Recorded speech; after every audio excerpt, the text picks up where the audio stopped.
started quietly, just a soft scratching above the living room ceiling. The kind of sound you hear once and forget about. The family brushed it off, assuming it was a squirrel or maybe rats sneaking through the vents. But the noises didn't stop. Every night around the same time between 1 and 3 a.m., they'd hear faint scraping, almost like someone dragging metal across metal. Sometimes it came from the attic, other times from the hallway vents, right above their bedrooms. They tried to ignore it, but soon it became impossible. The mother swore she heard something shifting in the ceiling when she turned off the lights. The father joked that the house was haunted, but his laugh didn't sound convincing. Even their dog started reacting, staring at the air vent and growling at something unseen. Days turned into weeks, and the family's nerves began to unravel. They called pest control, who checked the attic and ducts from top to bottom.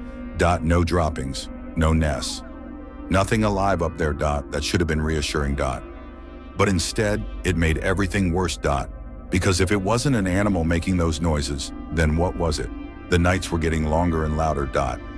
Every time the house went quiet, the sounds returned. Sometimes it was a soft shuffle. Other times it was the slow, unmistakable creak of metal bending an underweight. The father climbed into the attic with a flashlight one night, determined to catch whatever was up there. But after 10 minutes of searching, all he found was dust and silence. No movement, no animals, nothing. Yet the moment he went back downstairs, the sound came again directly above him. The family tried to act normal, but fear started creeping into their routine. The mother began locking every door, even the one to the attic. Their son refused to sleep in his room. He said he could hear whispering through the vent near his bed. At first they thought it was his imagination, until both parents heard it too. It wasn't words, just the sound of breathing. Slow, heavy, human. By now, sleep barely existed in that house. The father set up traps, checked every vent, even called pest control again. Still nothing. But early one morning, as sunlight started to seep through the blinds, the mother noticed something strange near her nightstand. A faint smell of smoke. And right under her bed, a small pile of cigarette butts. For a few seconds, she just stared at them, a cluster of half-burned cigarette butts tucked neatly beneath her bed frame. No one in the family smoked. No one had been in that room except her. Her heart started pounding as she picked one up, noticing that it was still faintly warm. That meant someone had been there. Recently. She shouted for her husband, and within minutes they were tearing the house apart. Every closet, every door, the attic, the basement.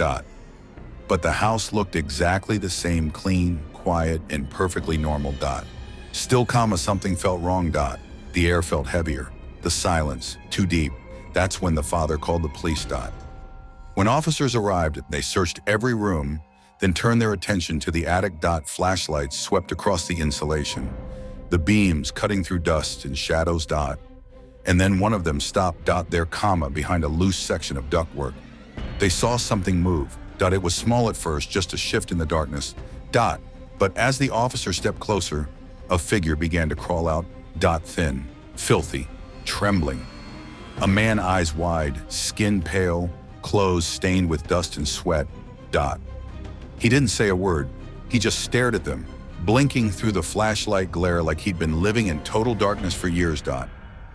The officers pulled him down carefully, and that's when the horrifying truth surfaced. At first, everyone thought he was just a random intruder, maybe a burglar who'd broken in to steal something. But the more the officers looked around, the clearer it became. This man hadn't broken in recently. He'd been there for weeks. In the attic, they found food wrappers, empty water bottles, a torn blanket, and a small flashlight. All hidden behind the ductwork. He had created a makeshift living space right above the family's bedrooms. But the most disturbing discovery was how he moved around. The ventilation system had gaps large enough for him to crawl through. Every night, he'd slip quietly through those ducts, traveling from room to room. He watched them eat. He watched them sleep. He even climbed down into the kitchen when the family left for work or school, stealing small pieces of food, careful never to take too much. The officers believed he entered the house through a narrow vent pipe at the side of the roof, something so small no one ever would have noticed. When asked why he did it, the man said nothing. He just stared down at the floor and mumbled something about the noise and the warmth. For the family, that explanation didn't matter. Because what haunted them wasn't how he got in. It was how long he had been watching. One of the detectives later admitted that, judging by the dust and buildup in the ducts, the man had been living there for nearly a month, just inches above their heads. When the officers searched his hiding spot more closely, they found something that made everyone go silent. A small hole had been cut directly into one of the metal ducts, just wide enough to see through. And that duct ran straight above the master bedroom. Inside a crumpled paper bag, they found cigarette butts, a few granola bars, and something far worse. A small mirror. It had been wedged inside the vent, tilted downward.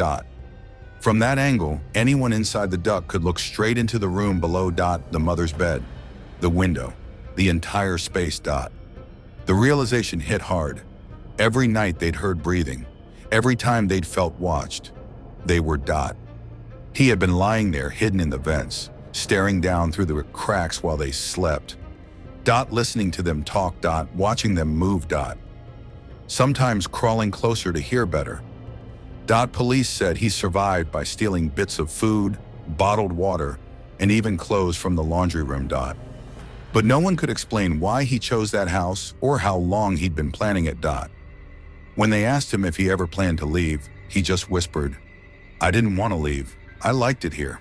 The officers took him away that night, but the family never stayed in that home again. And even after it was all over, the mother swore she could still hear faint scratching above her bed, like someone crawling. Just out of sight, the police later confirmed that the man had no home, no job, and no record. He was just there. Living unnoticed in the space above their lives, blending into the silence of their own home. The family moved out within a week. They couldn't bear to stay another night under that same roof. Not after knowing that someone had watched them sleep, breathed their air, eaten their food. The mother said she still checked every vent in every new home she lived in afterward. Just to be sure. Neighbors were stunned. They'd seen nothing unusual, no break-ins, no signs of anyone lurking around. Which made it all the more terrifying, the idea that someone could be inside your home for weeks and you'd never even know. Even the officers couldn't forget it. One of them later told a reporter, "We've dealt with break-ins, but this was different. This man didn't want to rob them. He wanted to live with them without them ever knowing." And maybe that's the scariest part of all. It wasn't a monster. It wasn't a ghost. It was a person, quiet, patient, and watching. A reminder that sometimes the real horror isn't what's outside your house, it's what's already inside. It was just another long Friday shift. 19 years old, tired, and running on energy drinks. The kind of night every delivery driver knows too well. The orders had been steady all evening, and the roads were quiet. He liked that part. No traffic, no noise, just the hum of his car and the smell of warm pizza in the back seat. By midnight, he'd made his last few stops and was ready to call it a night. But just as he was about to clock out, one more order came through. A single large pizza, paid in advance, delivery to an address about 15 minutes outside town. No special notes. No phone call, just an address that didn't look familiar. He sighed, started the car, and entered the location into his GPS. It took him down a road he'd never seen before, narrow, lined with trees that swallowed the headlights whole. His manager had told him to always trust the map, but something about this road didn't feel right. Still, it was just one more delivery. He turned up the music a little louder to drown out the silence. One last drop-off, and then home. That's what he kept telling himself, completely unaware that this last delivery was about to become the most disturbing moment of his life. The GPS said it was only 10 minutes away, but the road kept stretching on, twisting deeper into the woods. The streetlights disappeared miles back, and the pavement turned to gravel. Every few minutes, his phone signal dropped, and the glowing blue line on his map froze. He slowed the car, peering out the window. No houses, no mailboxes, No signs of life, just empty farmland and thick black trees leaning over the road like they were closing in. Dot. He checked the address again. Same spot, same coordinates. Dot. He thought about turning back, but something about finishing the job, just getting it over with, made him keep going. Dot. After another mile, he finally saw it. A mailbox barely standing, tilted to the side, numbers almost faded off the metal. Dot. The driveway was long, cracked, and covered in weeds. Dot.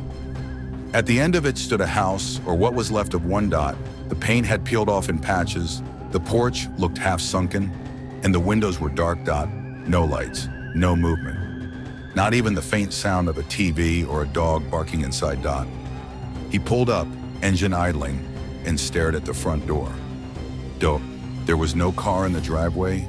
Dot. No sign that anyone lived there. Dot. He did double-check the receipt, right address, right name, right time. Dot.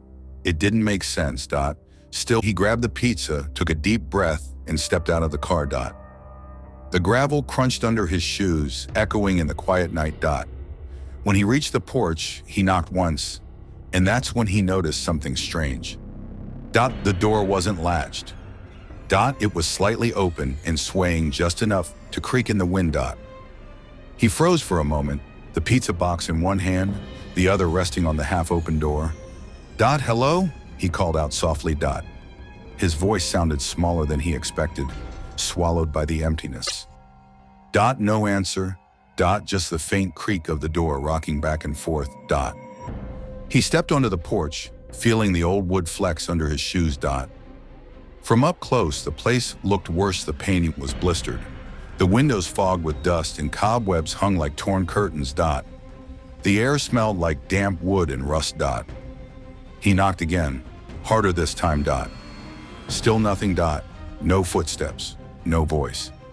That's when he noticed something odd. Dot. The door wasn't just open, it looked like it had been forced. Dot. The frame around the lock was splintered, the wood cracked clean through. Dot. He hesitated. Every instinct told him to leave the box, get in his car, and go. Dot. So that's what he did. Dot. He placed the pizza on the porch, backed away slowly, and kept his eyes on the dark gap between the door and the frame, just in case someone moved. Dot. But no one did. Dot. Not a sound, not a shadow. Dot. He turned and started walking back toward his car. Dot. The night felt heavier now, like the air itself was watching him. Dot. The wind had stopped, but he could still hear something faint behind him, a soft thump, like the sound of a door gently swinging shut. Dot. He reached for his car handle, trying not to look back. Dot. And that's when his phone buzzed. Dot. One new message. Dot. Unknown number. Dot. He opened it, and his stomach dropped. Dot. You should have come inside. His heart skipped. Dot. The text glowed on his screen like it was burning through the dark. Dot. You should have come inside. He looked at the number again. It was the same one listed on the order receipt. Dot. Same digits. Same area code. Dot. He froze in place, scanning the house from where he stood. Dot. The porch was still. Dot. The pizza box sat untouched, just where he'd left it. Dot. But now, the front door wasn't just cracked open. Dot. It was wide open. Dot. He didn't remember hearing it move. Dot. For a moment, he stood completely still, holding his breath, trying to convince himself this was a prank. Dot. Maybe a friend messing with him. Maybe someone from work. Dot. But then another text came through. We've been waiting for you. That was enough. Dot. He jumped into his car, slammed the door shut, and locked it twice. Dot. The engine stuttered for a second before starting. That split second of silence felt endless. Dot. As the headlights lit up the house, he caught a glimpse of something in the doorway. Dot. Not a face. Dot. Not even a person. Dot. Just a shape, a silhouette leaning against the frame, perfectly still. Dot. He hit the gas and didn't look back. Dot. The road twisted behind him, gravel flying, the old house shrinking into the darkness until it disappeared completely. Dot. But even miles away, his phone kept lighting up with notifications from that same number. Dot. When he finally had the courage to check, there was only one message left unread. Next time, don't knock. He didn't sleep that night. Dot. Every time his phone buzzed, he flinched, even though he'd already blocked the number. Dot. By morning, he'd convinced himself it had to be a prank. Someone must have sent him to the wrong address on purpose. Still, something about it felt too real to ignore. So he called his manager, explained what happened, and showed him the text. Within an hour, the police were involved. When the officers ran the address, their system pulled up something strange. The property had been vacant for nearly 5 years. No utilities, no owner on record, no recent maintenance. The last person to live there was an older man who had passed away in 2015. The officer frowned. "There's no way you delivered anything there," he said. But the driver insisted he had the GPS logs, the timestamp, and the receipt. They decided to check it out. When the police arrived at the location later that afternoon, daylight did little to make it look less terrifying. The house was still there, exactly as he'd described it. Weathered, silent, and empty.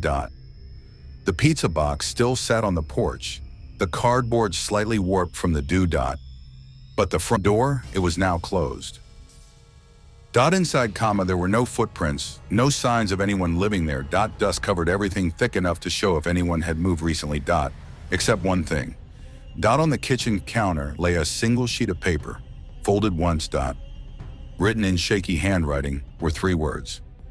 "Thanks for coming." The ink was still fresh. The officers searched the entire property that day. Every room, every corner, even the basement. Nothing. No one had been there. And yet everything inside the house felt wrong. In the living room, one of the officers noticed a small pile of delivery receipts, all from the same pizza place, the one the driver worked for. But every slip was dated from years earlier. The handwriting on the orders matched the note on the counter. Whoever wrote it had been ordering from that same address long before the place was officially abandoned.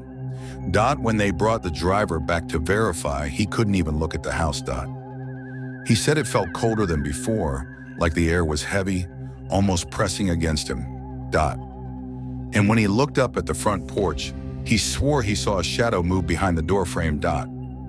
The police found no sign of anyone there, but before leaving, one of them noticed something else: faint footprints leading around the back of the house, ending in nothing but dirt and weeds. No exit trail. Just gone. The case never went anywhere. The number that texted him was disconnected the next day. The house was torn down 2 years later after multiple reports of trespassers and lights flickering inside at night. As for the driver, he quit that job the same week. He said he still thinks about it sometimes, especially when driving late at night and the GPS suddenly reroutes him down a road he doesn't recognize.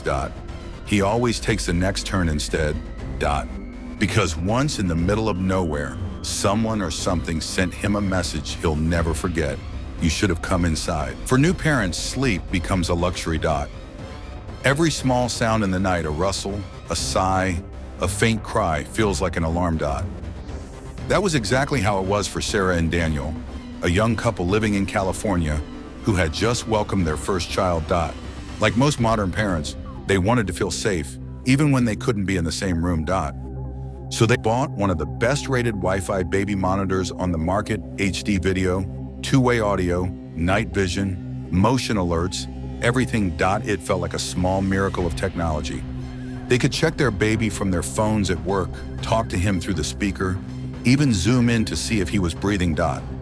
For the first few weeks, it worked perfectly. The monitor became their comfort, a silent guardian watching over their newborn, so they could finally rest.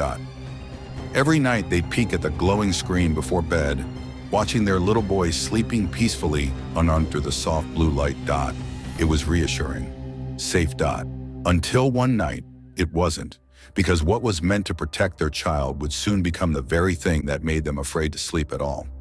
It started small enough that Sarah didn't even mention it at first. One morning, she noticed the baby monitor camera was facing the wrong direction.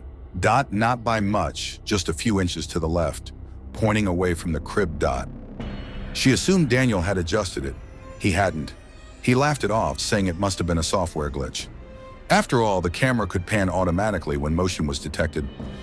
Still, something about it bothered her. Over the next few days, it kept happening. Sometimes the camera angle shifted just slightly. Other times it would move while she was looking right at the feed. She'd be staring at her phone and watch the camera turn. Daniel did a full reset, changed the Wi-Fi password, and updated the firmware, thinking that would fix it. For a while, everything seemed fine again. The camera stayed still, the video feed looked normal, and life went back to its quiet routine. But a few nights later, something else began. Something no glitch could explain, and Sarah would hear faint noises through the baby monitor speaker. Not crying, not static, just sounds. Sometimes it was a soft clicking. Other times, a whisper so quiet it was hard to tell if it was even real. She told herself she was imagining things. New mom exhaustion, sleep deprivation. Until one night she heard a voice. And it wasn't her baby's. It was just after 2 a.m. when Sarah woke up. The room was quiet, except for the faint hum of the baby monitor beside her bed. She glanced at the screen. Her baby was still sleeping, perfectly still. Then she heard it, a voice, a low, calm whisper coming through the monitor speaker. Not her husband's, not hers, a man's voice. Don't cry, I'm right here. Her heart froze. She sat up straight, staring at the monitor as the tiny green light blinked in rhythm with the sound. The voice came again, soft, patient, almost soothing. It's okay. Go back to sleep. And then the camera moved. Slowly, deliberately. The lens turned away from the crib and pointed straight at her. For a full second, she couldn't move. Her reflection filled the small screen.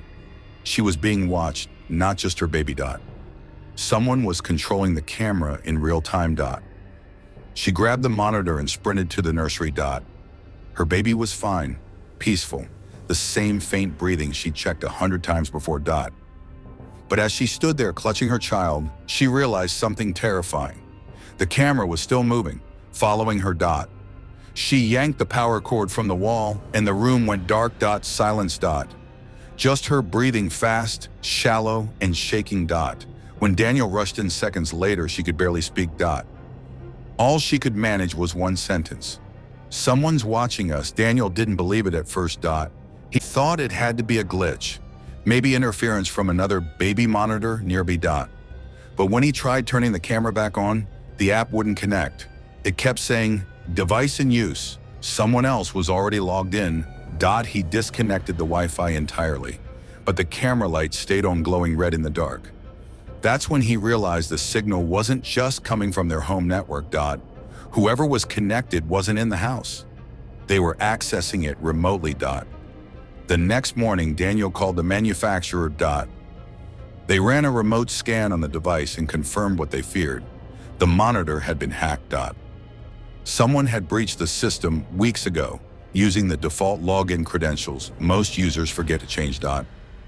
They had full control. The microphone, the speaker, the live feed, and the pan and tilt camera. The technician's voice on the call was flat, almost rehearsed.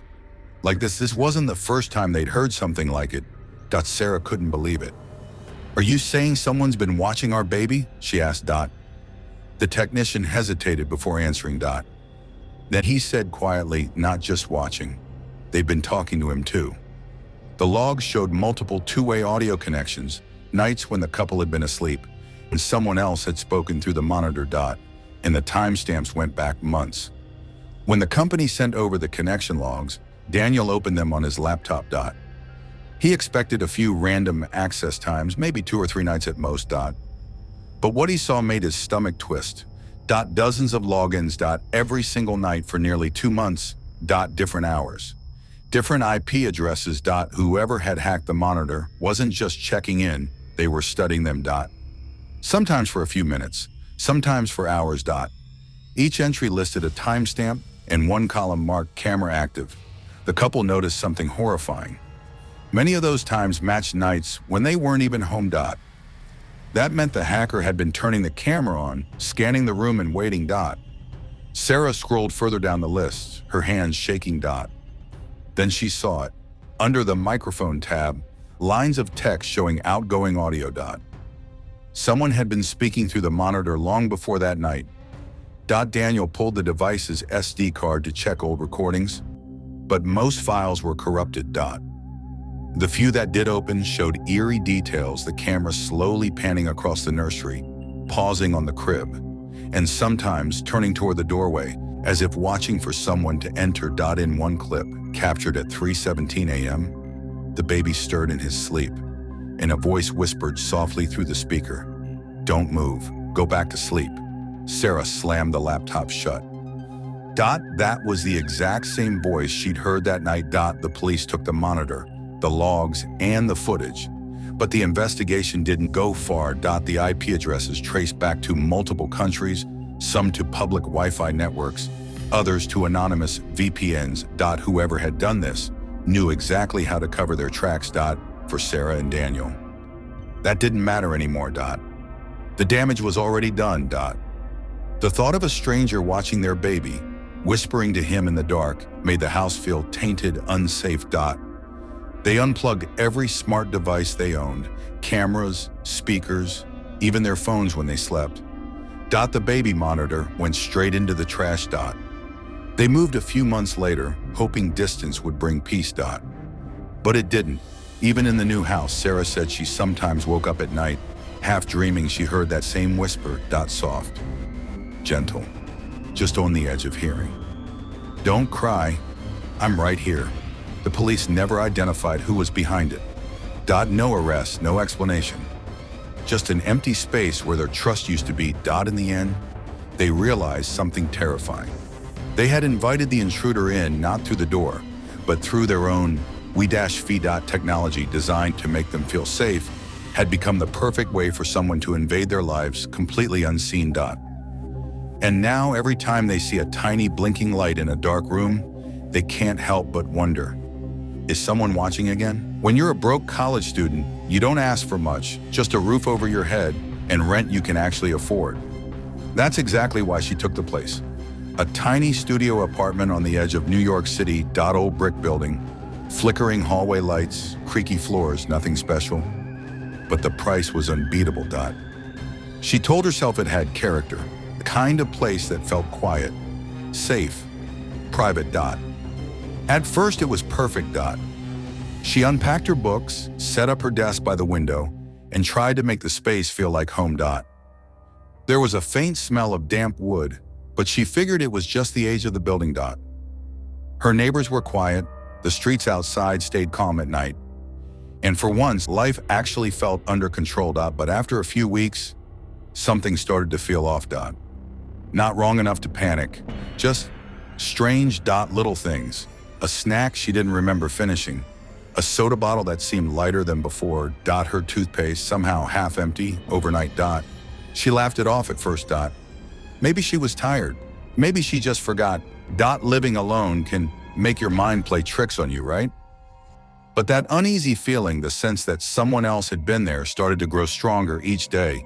And soon she'd find out. She was right. It started with the small stuff. Things too ordinary to seem suspicious. A granola bar missing from the kitchen counter. A spoon left in the sink that she didn't remember using. A half-drunk bottle of soda that somehow kept moving to a different shelf in the fridge. She kept telling herself it was just stress. College had her running on caffeine and 4 hours of sleep. Maybe she was just forgetting. But the pattern didn't stop. Every few days, something new would vanish. Toothpaste squeezed nearly flat. Breadcrumbs on the counter, even though she hadn't eaten in. And once the weirdest of all, her favorite cereal box was open, but perfectly resealed with tape. She started double-checking things before bed. Counting how many snacks were left, noting where her stuff was. She even marked the position of her shampoo bottle in the shower just to see if it moved. And every morning, something had. The more she tried to rationalize it, the worse it felt. Because it didn't seem random anymore. It was intentional. Someone or something was touching her things. And no matter how hard she tried to ignore it, that invisible presence seemed to be getting bolder. Until one night, she was sitting at her desk, scrolling through notes for an exam, when her laptop webcam light suddenly flickered on.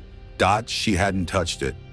It was past midnight. The only light in the room came from her laptop screen, a soft glow cutting through the quiet. She was halfway through an essay when it happened. The tiny green light beside her webcam flicked on. At first, she didn't even notice Dot, then it stayed on, longer than it ever had before. Dot, she froze. Dot, she hadn't opened any video apps, no calls, no recording. Dot, just that small, steady light staring back at her. Dot, her stomach dropped. Dot, she closed every tab, restarted the laptop, even pulled out the charger. Dot, the light went off. Dot, relief. Dot, until it turned back on. Dot, this time it blinked once, paused, then stayed solid. Dot, like it was watching her. Dot, her heart pounded in her chest. Dot, she reached for the webcam and covered it with her thumb. Dot, but under her skin, she could feel heat, the faint hum of the camera still running. Dot, something, or someone, was accessing it remotely. Dot, she slammed the laptop shut and unplugged it from the wall. The apartment went silent again. Dot, no sounds, no movement, just her own breath echoing in the dark. Dot, she barely slept that night. Dot, when morning came, she couldn't shake the feeling that she needed to check. Dot, to know. So she powered the laptop back on and opened the webcam's saved video files from the night before. Dot, the footage started with her sitting at her desk, typing, focused. Dot, then she left the room for a few minutes. Dot, and when she did, the closet door behind her slowly opened. At first, she thought it was just shadows. Dot, the grainy night vision made everything look strange, blurry, distorted, unreal. Dot, but as she leaned closer to the screen, she saw movement. Dot, from the corner of the frame, the closet door creaked open, inch by inch. Dot, then, a pale hand appeared gripping the edge of the wall. Dot, slowly, a figure crawled out. A man. Dot, his clothes were filthy, skin gray under the dim glow of her desk lamp. Dot, he moved with quiet, practiced precision like he'd done this before. Dot, he stood in the middle of her room, blinking into the light, and looked around. Dot, then he turned and stared directly at the camera. Dot, for a full 5 seconds, he didn't move, didn't blink. Dot just watched. Dot, then, as if completely calm, he walked to the kitchen. Dot, he opened the fridge, took out a soda, unscrewed the cap, and drank straight from the bottle. Dot, he tore into her snacks, ate standing up, slow and casual, like he lived there. Dot, when he finished, he walked back into the bedroom. Dot, he paused by the desk, the same one she was sitting at now, and glanced toward the door, listening. Dot, then he crouched, walked back to the closet, and crawled into a hole she'd never noticed before. Dot, the footage ended there. Dot, she sat frozen, her hand clamped over her mouth. Dot, her mind was racing, trying to make sense of what she'd just seen. That someone had been living inside her walls. Dot, and not just last night. Dot, the timestamp showed the file had been recording automatically for weeks. Every night, around the same time, the closet door would open. He'd been coming out when she wasn't home. Dot, eating her food. Dot, moving her things. Dot, watching her sleep. The moment the video ended, she ran. Dot, straight out of the apartment and down the hall, heart pounding so hard she could barely breathe. Dot, she called the police from the street, her voice shaking as she tried to explain what she'd seen. Dot, officers arrived within minutes. Dot, they searched every room, the bathroom, the kitchen, the small closet by the door. Dot, nothing. Dot, it looked completely normal. Dot, then she showed them the video. Dot, the atmosphere in the room changed instantly. Dot, one officer muttered under his breath, "That's not possible." Another grabbed a flashlight and walked to the bedroom closet, the same one from the footage. Dot, they emptied it out, moving boxes and coats to the side. Dot, behind it, barely visible, was a piece of wood that didn't match the wall, a false panel. Dot, when they pried it loose, a cold draft poured out, followed by a smell of damp air and dust. Dot, behind it was a hole, narrow, dark, and just big enough for a person to crawl through. Dot, the officer aimed his flashlight inside. Dot, what they saw made everyone go silent, a hidden crawl space. Dot, old, cramped and littered with food wrappers, a stained blanket, empty bottles, and a torn pillow. Dot, and in the corner, a small pile of her things. Dot, her missing toothbrush, the half-empty toothpaste, the snack wrappers, even a photo of her pinned to the wall with tape. Dot, he had been living there. Dot, right behind her closet. Dot, the crawl space led down into the basement, a maze of old maintenance tunnels that connected several apartments in the building. Dot, It wasn't clear how long he'd been there, or how he'd first gotten in Dot. But judging by the dust, the trash, and the marks on the wall, it had been months. Dot. When they finally caught him hiding in a storage area 2 floors down, he didn't resist. Dot. He just smiled. Dot. And when one of the officers asked why he chose her apartment, he said quietly, "It was the only one where the lights never went out." The apartment was sealed off for days after that night. Dot. Police took everything. The laptop, the footage, even the scraps of paper found inside the crawl space. Dot. When they were done, she was told she could return. Dot. But she never did. Dot. She broke the lease, packed her things, and left the city within a week. Dot. Sleep didn't come easy after that. Dot. Every creak in the floor, every hum of the air conditioner made her chest tighten. Dot. Because how do you ever feel safe again when you know someone lived inches away from you and you never knew it? The building owner later found out that the crawl space connected multiple apartments, a leftover maintenance tunnel from when the structure was built decades ago. Dot. It had been forgotten, sealed off, and ignored. Dot. Until someone found a way in. Dot. The man who lived there was a drifter. No ID, no record, nothing. Dot. When they arrested him, he said he didn't mean to scare her. Dot. He just needed a place to stay, a place where it was warm and quiet and no one would find him. But what unsettled the officers most wasn't what he said. It was what they found in his space. Dot. Dozens of small, handwritten notes, things he'd written while watching her. She's home. She's asleep. She looks sad today. He hadn't just been hiding there. He'd been studying her. Dot. Even years later, she couldn't bring herself to live alone again. Dot. Because every time she opened a closet door, she imagined that dark hole and the faint sound of breathing just beyond the wall. Dot. And maybe that's the scariest part. It wasn't a ghost. It wasn't a dream. Dot. It was a person, quiet, patient, and close enough to touch.